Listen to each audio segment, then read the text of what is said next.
सचिन दादा डोंगरे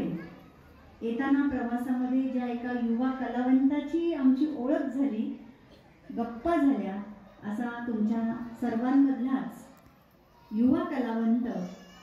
विशाल हा मोठं मूल्य आहे, ज्यांच्यामुळं आज मी या ठिकाणी येऊ शकले असे आमचे आदरणीय बंधू नेताजी डोंगरे सर.